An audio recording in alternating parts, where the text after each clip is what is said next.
Hello అండి. పెసరపప్పు ఎప్పుడు ఒకేలా కాకుండా ఇలా చేసి ట్రై చేయండి. చాలా బాగుంటుంది. ముందుగా నేను దీనికోసం టొమాటో, పచ్చిమిర్చి, ఆనియన్స్, కరివేపాకు, కొత్తిమీర, జింజర్ గార్లిక్ పేస్ట్ తీసుకున్నాను. అండ్ పెసరపప్పును కూడా ఒక 15 మినిట్స్ నానబెట్టాలి. అప్పుడైతే మనకు పొడి పొడిగా వస్తుందండి. ఇప్పుడు ఒక గిన్నెలో ఆయిల్ వేసి ఆవాలు, జీలకర్ర వేసి వేయించుకోవాలి.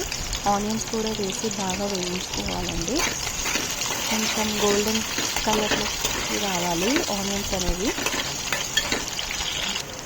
చూడండి, ఇలా రావాలి. ఇలా బాగా వేయించుకోవాలి ఆనియన్స్.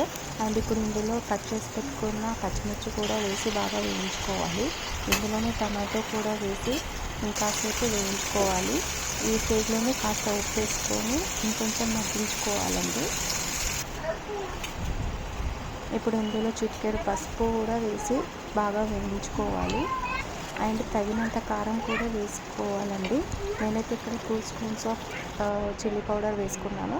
అండ్ ఇప్పుడు నానబెట్టుకున్న పెసరపప్పు కూడా ఇందులో వేసి ఇంకాసేపు మగ్గనివ్వాలండి.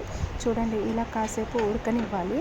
వాటర్ ఎక్కువ పోసుకోవద్దండి. వాటర్ ఎక్కువ పోసుకుంటే మన పప్పు అనేది పొడి పొడిగా రాదు. సో కొంచెం వాటరే పోసుకొని ఇలా అడగంటకుండా కలుపుకుంటూ ఉండాలండి.